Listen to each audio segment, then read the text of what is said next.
где?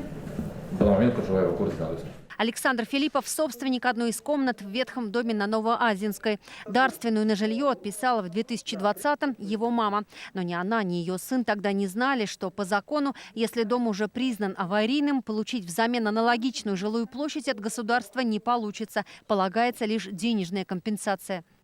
Мне предложили смешную сумму для выкупа. Фактически меня оставляет просто без жилья. Я не могу на эту сумму ничего приобрести. Поэтому я не согласился. Стоимость 17 квадратных метров в Советском районе Казани частный эксперт, нанятый исполкомом Казани, оценил в 259 тысяч рублей. Но на эти деньги действительно сегодня невозможно ничего купить, даже на рынке вторичного жилья. Отчет сделан, я так, извините, скажу, криво. В нем очень много неточностей, неясностей, в нем есть противоречия. Одна сумма не бьется с другой.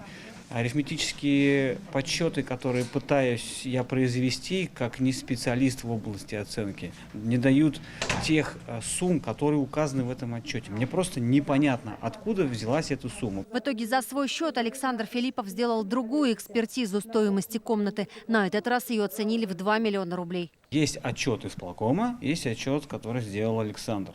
Разница в 2 миллиона рублей. Не может быть на рынке недвижимости такой огромной разницы за один и тот же объект недвижимости, значит, эта оценка выполнена одинаковыми, по сути, одинаковыми обществами с ограниченной ответственностью, которые занимаются оценкой. Сейчас Александр вынужденно проживает с мамой в Зеленодольске. Тем временем жилье, из-за которого началась судебная тяжба, скоро вот-вот исчезнет в прямом смысле слова. Этот 19-й дом на улице Новоазинской был построен в 50-е годы прошлого века. Сейчас сюда уже не зайти. Как видим, нет здесь уже ни окон, ни дверей. Последних жильцов отсюда выселили в декабре прошлого года. Исполком город уже начал процедуру, сноса этого дома. Там уже выносят окна, там двери и так далее.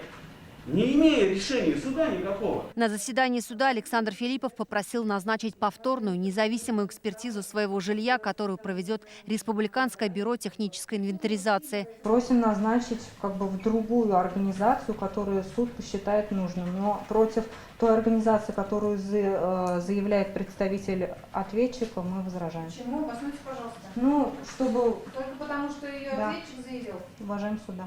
В итоге суд поддержал ходатайство адвоката Александра Филиппова и назначил экспертизу БТИ. Оплатит ее владелец комнаты. Следующее заседание по этому делу пройдет в начале июня. Юлия Гоголева, Игорь Романов, ТНВ, Казань. Закажи рекламу на ТНВ. Телефон в Казани 5 705 100.